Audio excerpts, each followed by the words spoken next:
رجلا أن يقول ربي الله وقد جاءكم بالبينات من ربكم وإن يك كاذبا فعليه كذبه وإن يك صادقا يصبكم بعض الذي يعدكم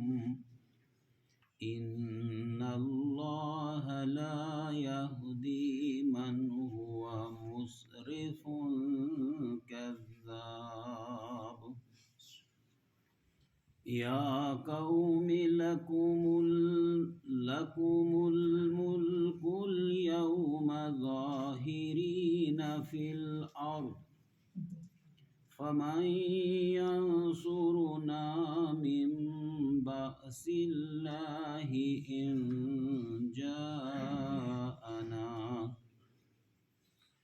قال فرعون ما أريكم إلا ما أرى وما أهديكم إلا سبيل الرشاد وقال الذي آمن يا قوم إني أخاف عليكم مثل يوم الأحزاب مثل دأب قوم نوح وعاد وثمود والذين من بعدهم وما الله يريد ظلما للعباد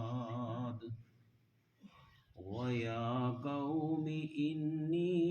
أخاف عليكم يوم التناد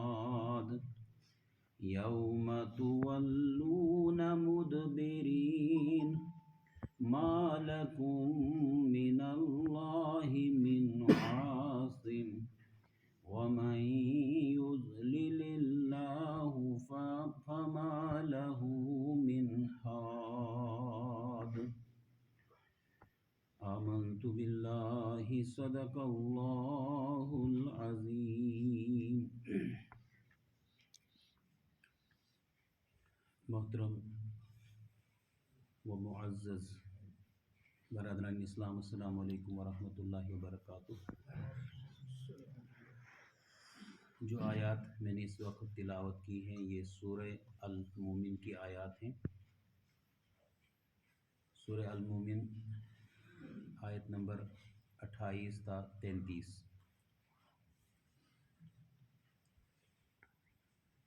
سورہ مومن کا ایک اور نام مشہور، اس کے دو نام ہیں. سورہ غافر بھی اسے کہتے ہیں، سورہ غافر.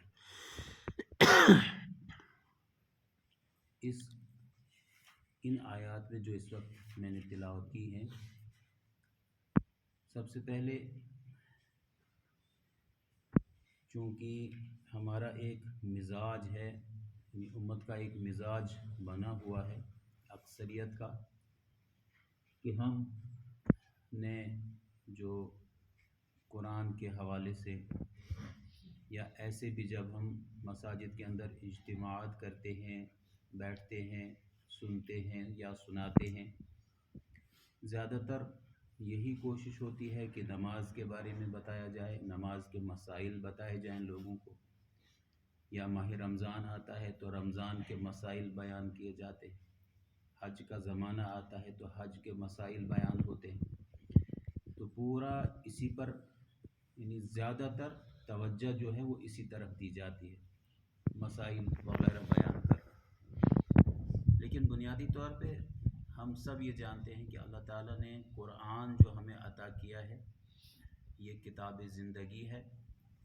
اور زندگی گزارنے کا ایک مکمل نظام اللہ تعالیٰ نے اس قرآن کے ذریعے سے انسانوں تک پہنچایا ہے. یعنی زندگی گزارنے کا مکمل ایک پروگرام، مکمل ایک نظام جو ہے وہ قرآن مقدس کے اندر موجود ہے. میں زیادہ اس وقت تفصیل میں نہ جاتے ہوئے جن آیات کو میں نے تلاوت کیا ہے تھوڑا اس کی طرف ہم توجہ کریں گے اور دیکھیں گے کہ قرآن مقدس میں اللہ تعالیٰ نے جو مختلف چیزیں بیان کی ہیں، اور اگر ہم حالات کے حوالے سے بھی ہمارے اذہان میں یہ رہے کہ حالات جو دنیا کے اندر رونما ہوتے ہیں اور پھر اس میں اسلام یا اسلام کے ماننے والے ان کے اوپر بھی مختلف حالات سے انہیں سامنا کرنا پڑتا ہے، اور یہ حالات کبھی بہت اچھے ہوتے ہیں اور کبھی بہت خراب ہو جاتے ہیں دین کے حوالے سے، ایمان کے حوالے سے۔ لیکن کیا یہ کبھی یعنی آج حالات خراب ہیں تو بس آج ہی خراب ہیں، اس سے پہلے ایسا نہیں ہوا ہوگا؟ تو ہم دیکھتے ہیں جب قرآن ہم اٹھاتے ہیں تو قرآن ہمیں گزشتہ زمانے کے انبیاء کو، ان کی مثالیں اللہ تعالی ہمارے سامنے قرآن کے ذریعے سے بیان کرتا ہے، چاہے وہ حضرت ابراہیم علیہ الصلاۃ والسلام ہوں، حضرت موسیٰ علیہ الصلاۃ والسلام، حضرت ابراہیم علیہ الصلاۃ، حضرت یوسف علیہ الصلاۃ والسلام۔ تو مختلف پیغمبروں کے تقریباً 25 پیغمبروں کے نام قرآن نے بیان کیے، اور پھر بہت زیادہ تذکرہ ہمیں حضرت ابراہیم علیہ السلام کا ملتا ہے قرآن میں، اور بہت زیادہ تذکرہ ہمیں حضرت موسیٰ علیہ الصلاۃ والسلام کا بھی ملتا ہے۔ حضرت موسیٰ علیہ السلام کا بہت ذکر قرآن میں آپ یعنی جب آپ قرآن کھولیں گے تو بہت جگہ آپ دیکھیں گے فرعون اور موسیٰ علیہ السلام کے متعلق آپ پڑھیں گے۔ گویا ان ادوار کے اندر بھی جب انہوں نے لا الہ الا اللہ کے پیغام کو پیش کیا ہے تو ان کے سامنے بھی مختلف قسم کی مشکلات ان کے سامنے پیش آئی ہیں، حکومتوں کی طرف سے بھی اور عوام کی طرف سے بھی۔ اسی طرح سے یہ سلسلہ آپ دیکھیں گے آگے بڑھتا چلا جائے گا، اور آخری پیغمبر جناب محمد عربی صلی اللہ علیہ وسلم کا مبعوث ہونا، اور پھر 40 سال کی عمر میں ان کا پیغمبر بننا، اللہ تعالیٰ نے انہیں نبی خاتم النبیین کی حیثیت سے اللہ تعالیٰ نے انہیں بنایا کہ قیامت تک کے لیے نبی محترم صلی اللہ علیہ وسلم کو جب بھی قیامت جب بھی آئے گی، جتنے سال ہوں یا 1000 سال، جتنے سال بعد آئے گی، تب تک بس ایک ہی پیغمبر رہے گا قیامت تک، وہ محمد عربی صلی اللہ علیہ وسلم کی ذات ہے۔ تو محمد عربی صلی اللہ علیہ وسلم 40 سال تک تو وہ نبی نہیں تھے، یعنی ابھی نبوت کا کوئی اظہار نہیں ہوا تھا، لیکن جب 40 سال میں اللہ تعالیٰ نے ان پر وحی کا نزول ہوا اور اس طرح سے پتہ چلا کہ آپ صلی اللہ علیہ وسلم کو نبی بنایا گیا ہے، اس کے بعد آپ دیکھیے رسول اللہ صلی اللہ علیہ وسلم انہیں کیا کہتے تھے؟ مکہ کے لوگ ابھی پیغمبر نہیں بنے تھے، انہیں کہتے تھے کہ پورے عرب کے اندر سب سے سچا انسان جو ہے وہ محمد ہے صلی اللہ علیہ وسلم، صادق ہے یہ،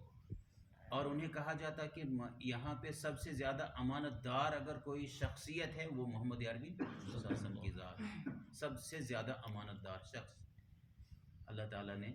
اللہ کے رسول صلی اللہ علیہ وسلم کو کہا گیا۔ لیکن جو ہی انہوں نے لا الہ الا اللہ کا یہ پیغام،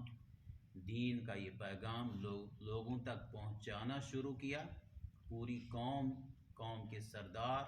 وہ سب مخالف ہو جاتے ہیں، اور مخالفت بھی کوئی بالکل اس کم درجے کی نہیں بلکہ شدید ترین مخالفت شروع ہو جاتی ہے رسول اللہ صلی اللہ علیہ وسلم کی۔ جو لوگ ان پر ایمان لاتے ہیں شدید ترین مشکلات کا شکار انہیں بنایا جاتا ہے، صحابہ رضوان اللہ تعالی علیہم اجمعین۔ اور پھر آپ دیکھتے ہیں کہ مکہ کے 13 سال ہر دن زیادہ سے زیادہ سخت ہو رہا تھا، اور پھر سختی اتنی بڑھ گئی کہ محمد عربی صلی اللہ علیہ وسلم کے قتل کا منصوبہ بنایا گیا۔ تمام قبیلے انہوں نے ایک میٹنگ کر لی،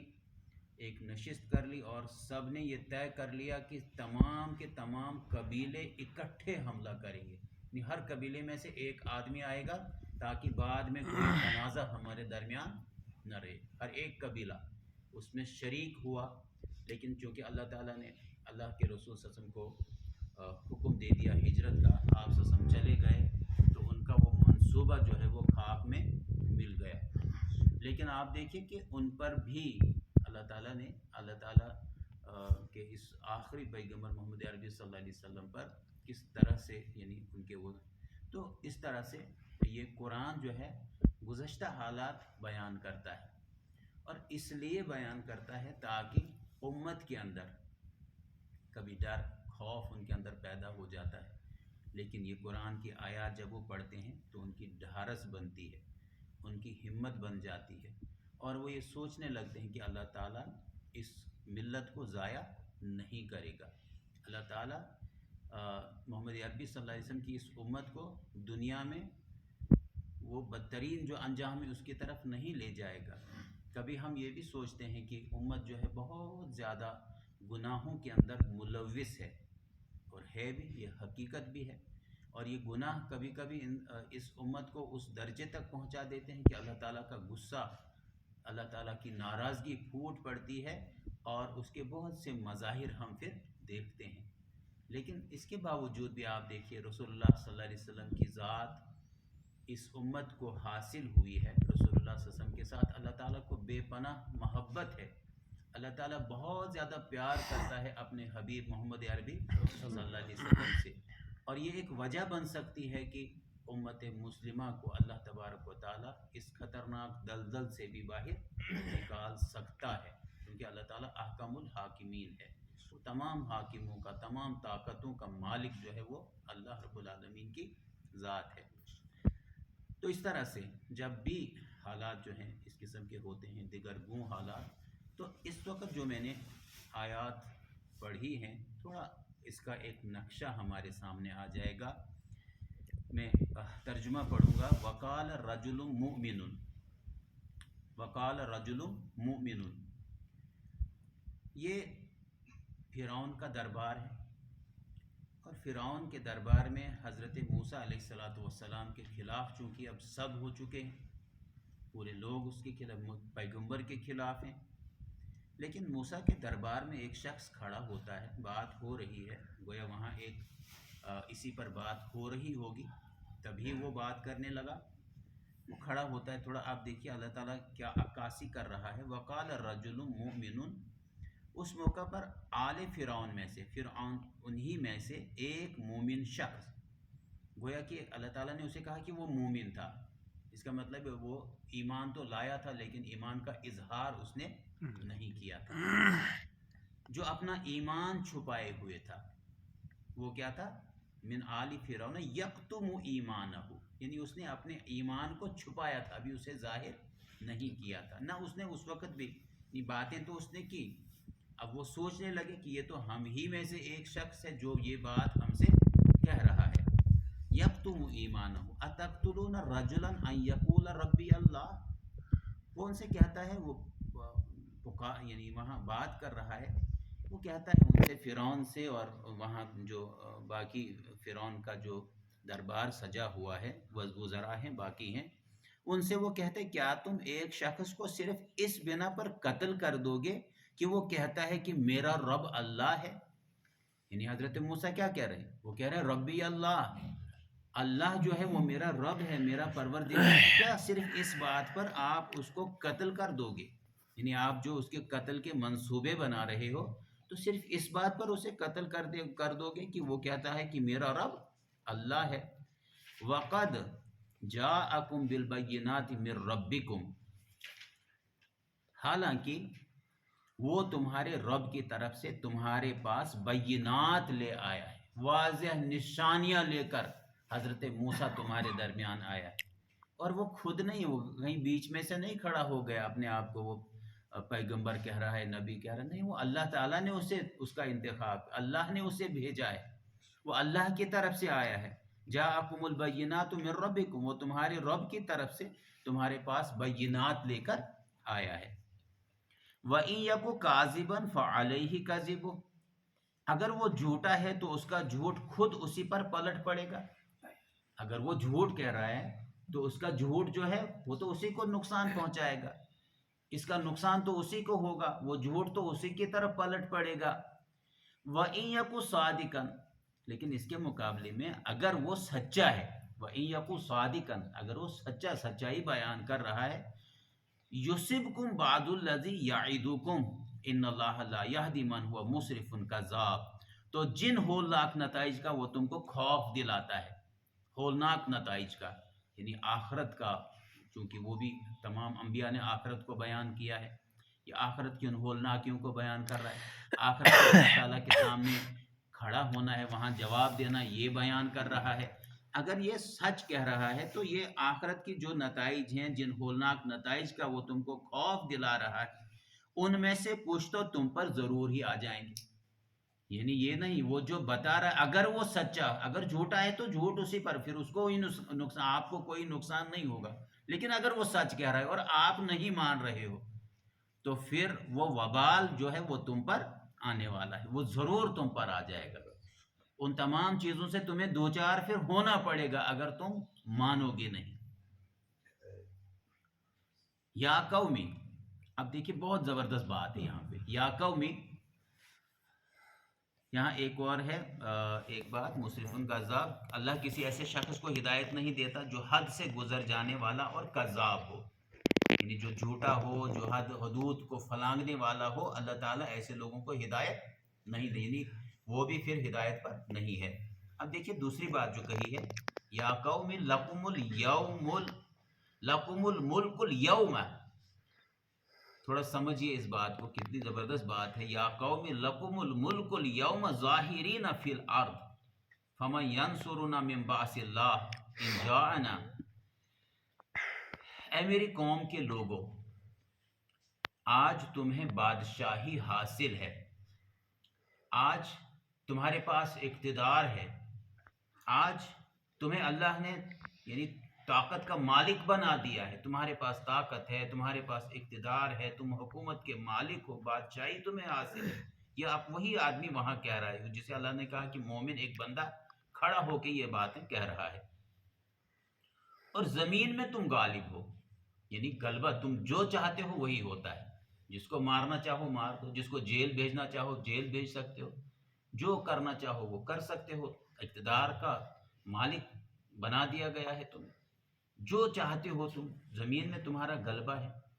لیکن اگر خدا کا عذاب ہم پر، اس میں اپنے آپ کو بھی شامل کر دیا، ہم پر آ گیا تو پھر کون ہے جو ہماری مدد کر سکے گا؟ کیونکہ یہ اقتدار بھی باقی نہیں رہتا ہے، یہ ہمیشگی کے لیے نہیں ہوتا ہے، یہ آنے اور جانے والی چیز ہے، کبھی ایک کے پاس ہے کبھی دوسرے کے پاس ہے، یہ اگر چھن جاتا ہے تو پھر در در کی ٹھوکریں کھاتا ہے انسان۔ بہت سے آپ دیکھو گے دور حاضر اسی صدی کے اندر آپ دیکھو گے، آپ دیکھیے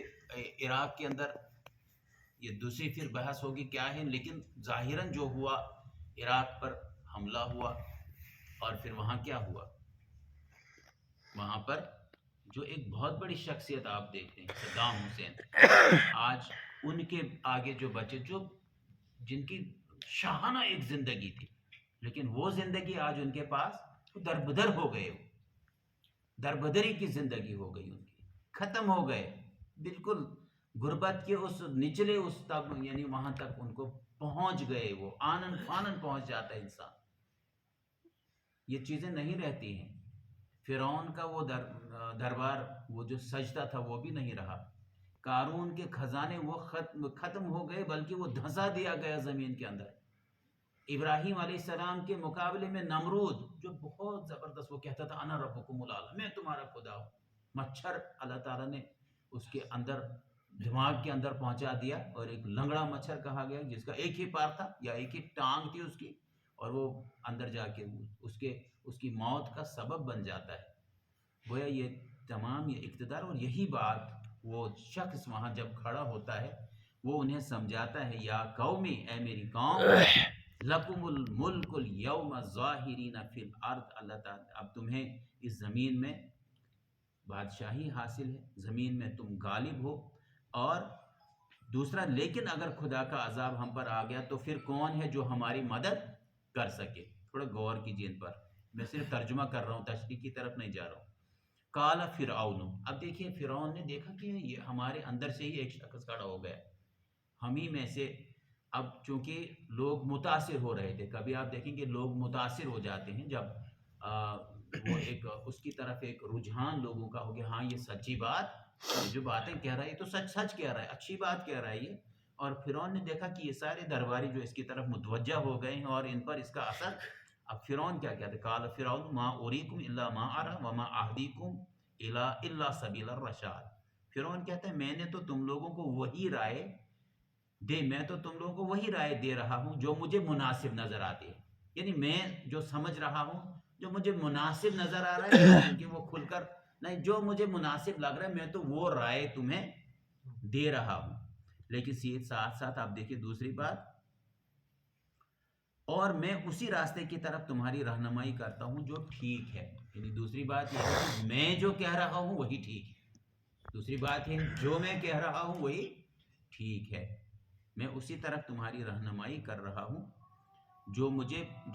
جو میری سمجھ میں جو بات آ رہی وہ مناسب. تو دوسری بات یہ کہ میں تمہاری رہنمائی اسی راستے کی طرف کر رہا ہوں جو مجھے ٹھیک نظر آتی ہے. گویا کہ تم جو میں کہہ رہا ہوں اس سے تم ایک بالش بھی ادھر ادھر نہیں جا سکتے ہو. تمہیں بس وہی اسی بات کو ماننا ہے جو میں تم سے کہہ رہا ہوں. جو میں تمہیں کہہ رہا ہوں وہی بات تمہیں ماننی ہے اور تسلیم کرنی ہے. فرعون یہ اپنے درباریوں سے کہتا ہے. وقال الذی آمن یا قوم انی اخاف علیکم مثل یوم الاحزاب. وہ شخص جو ایمان لایا تھا اس نے کہا، اب وہ پھر چونکہ باتیں ہو رہی تھی وہ بھی بات کر رہا تھا، اے میری قوم کے لوگوں مجھے خوف ہے کہ کہیں تم پر بھی وہ دن نہ آ جائے جو اس سے پہلے بہت سے جتھوں پر آ چکا ہے. بہت سے جتھوں پر، بہت سی قوموں پر، بہت سے جتھوں پر، بہت سے گروہوں پر جو عذاب آ چکا ہے، وہ ایسے دن ان پر آئے ہیں. تو پھر وہ مثال بھی دیتا ہے، مثلا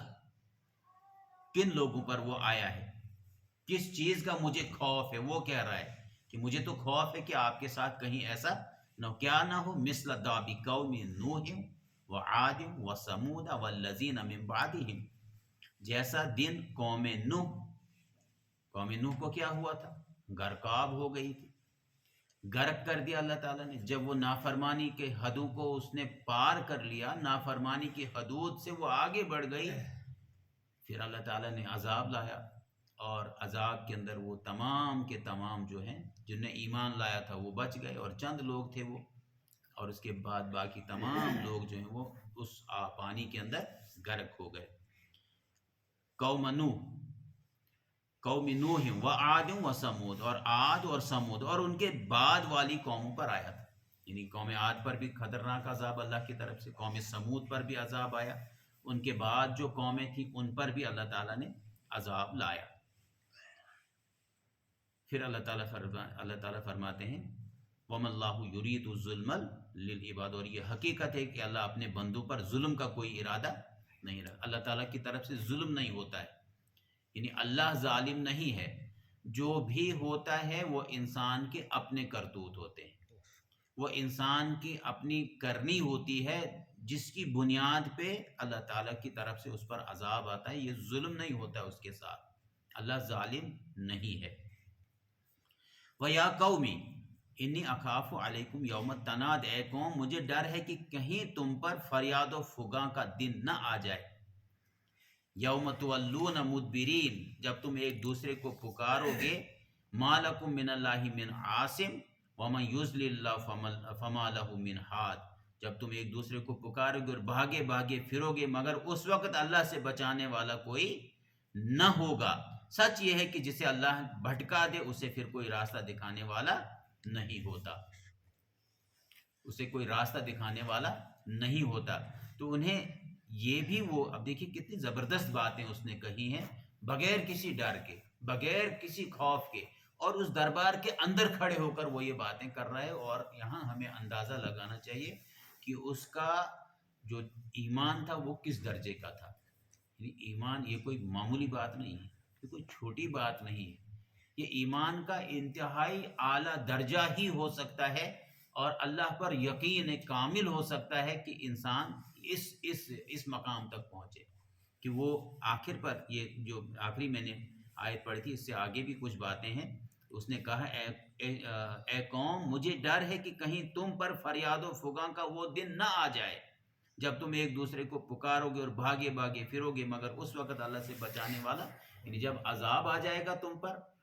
تم پکارو گے ایک دوسرے کو مدد کے، لیکن تمہاری مدد اس وقت، کیونکہ وہاں سب عذاب میں گرفتار ہو چکے ہوں گے، قوم عاد کی طرح، قوم سمود کی طرح، قوم نوح کی طرح تو اس اللہ کے عذاب میں گرفتار ہوں گے اور آہو فگاں کا عالم ہوگا۔ اب دیکھیے، جب ابھی اللہ تعالیٰ بچائے، ابھی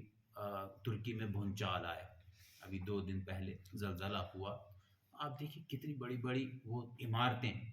بہت بڑے بڑے مکانات، ہزاروں لوگ اس کے اندر دفن ہو گئے۔ اللہ تعالیٰ جب ایک جھٹکا زمین کو لگتا ہے، یہ زمین پھر ہم کہیں گے کہ ہم نے بہت مضبوط مسجد تیار کر لی، اب اسے کچھ نہیں ہوگا۔ یہاں کوئی بھی لمحہ جو ہے وہ اللہ تعالیٰ کی گرفت میں ہے، ہم اللہ تعالیٰ کی گرفت میں ہیں، ہم اب چل رہے ہیں۔ اب دنیا کے یعنی اس کا اگر خیال نہیں ہوتا ہے ہمیں ایسا ہو سکتا ہے، لیکن پھر ایک لمحہ ایسا آ جاتا ہے، ہزاروں لوگ آنے واحد میں 1 منٹ میں ختم ہو جاتے ہیں، 1 منٹ میں زمین شق ہو جاتی ہے، پھٹ جاتی ہے۔ قوم عاد اور قوم سمود، جن کو اللہ تعالیٰ نے ایسے ایسے عذاب انہیں دیے ہیں، اب انہوں نے تو اپنے مکانات تعمیر کر لیے، یہ جو بڑی بڑی چٹانیں تھیں، ان چٹانوں کی یعنی اتنی بڑی، وہ اتنے بڑے کاریگر تھے، وہ ایسی ٹیکنالوجی اس وقت بھی ان کے پاس تھی کہ پہاڑوں کی چٹانوں کو کاٹ کر اندر مکان بنا لیے، جہاں کوئی بھی ہو سکتا ہے کہ ہم امکان ہی نہ سمجھے کہ یہاں بھی کچھ ان کے ساتھ ہو سکتا ہے۔ لیکن اللہ تعالیٰ نے ایسی ہوائیں چلائیں، ایسے پتھروں کی بارش کر دی، یا پٹک پٹک کر پتھروں کے ساتھ ان کو یعنی پوری کی پوری قوموں کو ختم کر دیا گیا۔ یہ سب اللہ کے ہاتھ میں، کسی بھی تو یہی ان سے کہتا ہے کہ جب کہیں مجھے ڈر ہے کہ کہیں تم پر وہ فریاد و فغاں کا دن نہ آ جائے، جب تم ایک دوسرے کو پکارو گے مدد کے لیے اور بھاگے بھاگے پھرو گے، مگر اس وقت اللہ سے بچانے والا کوئی نہیں ہوگا۔ سچ یہ ہے کہ جسے اللہ بھٹکا دے اسے پھر کوئی راستہ دکھانے والا نہیں ہوتا۔ اگر گمراہی کی دلدل میں کوئی پھنس جاتا ہے، گمراہی کا شکار ہو جاتا ہے، یا گمراہی سے نکلنا نہیں چاہتا، تو پھر اللہ تعالیٰ اور زیادہ اسے گمراہی کے اندر دھکیل دیتا ہے اس کے اپنے کرتوتوں کی وجہ سے، اور پھر وہ وہاں سے باہر نہیں نکل سکتا۔ یہ دیکھیے، اب یہ ترجمہ تھا ان آیات کا جو میں نے تلاوت کی تھی، سورہ المومن، گھر میں بھی آپ مطالعہ کر سکتے ہیں، یا اس کا نام کسی قرآن پہ سورہ الغافر، سورہ غافر بھی لکھا ہوگا، تو غافر یا مومن دونوں ایک ہی سورہ کے نام ہیں یہ۔ تو مومن، سورہ مومن، یہ جو میں نے آیت پڑھی تھی، اسی آیت سے اس کا نام سورہ مومن رکھا گیا۔ جو ابھی شروع کی تھی میں نے آیت، وہ کیا تھی؟ وقال رجل مؤمن، مومن جو ایک آدمی وہاں پہ تھا، وقال رجل، اس نے جو کہا، اسی کے نام سے اس کا نام سورہ المومن رکھا گیا، اسی لفظ سے رکھا گیا ہے۔ تو بہرحال یہ ان آیات کا یہ ترجمہ ہے جو ہمارے ایمان کو تازگی بخشنے والی یہ آیات ہیں، ہمارے ایمان میں ایک زبردست وہ ہلچل پیدا کر دیتی ہیں، اور ہمارے ایمان کو ان روحانی منازل سے بہت اوپر لے جا کر، یعنی ایمان کو بہت زیادہ، یعنی اس سے بہت ہائٹ، ہم جسے کہیں بہت زیادہ اوپر لے جانے والی یہ آیات ہیں ایمان کے حوالے سے۔ بہرحال اللہ تعالیٰ سے اگر ہمیں سمجھ آ جاتی ہے تو اللہ تعالیٰ سے ہمیں یہ بھی دعا کرنی چاہیے، اللہ تعالیٰ ہمیں سمجھنے کے ساتھ ساتھ ہمارے اللہ تعالیٰ عمل کی بھی توفیق عطا فرمائے، اور اللہ تبارک و تعالیٰ پوری دنیا کے اندر جو حالات بنے ہوئے ہیں، اللہ تبارک و تعالیٰ ہماری حفاظت فرمائے۔ اللہ تبارک و تعالیٰ سے دعا کریں کہ اللہ تبارک و تعالیٰ تمام دنیا کے اندر جو بھی پریشان حال لوگ ہیں، اللہ تعالیٰ ان کی پریشانیوں کو دور کرے، اللہ تعالیٰ تمام انسانوں کی مسائل اور مشکلات کو آسان فرمائے، اور جو زلزلہ ہوا ہے وہاں جو لوگ اس زلزلے کے اندر مارے گئے، اللہ تبارک و تعالیٰ ان کی مغفرت فرمائے، ان کو کروٹ کروٹ جنت نصیب فرمائے، اور وہاں کی جو مشکلات ہیں اللہ تعالیٰ انہیں بھی ان کی ان مشکلات کو بھی آسان فرمائے۔ ربنا تقبل منا انک انت السمیع العلیم، سبحان ربک رب العزت عما یصفون، وسلام علی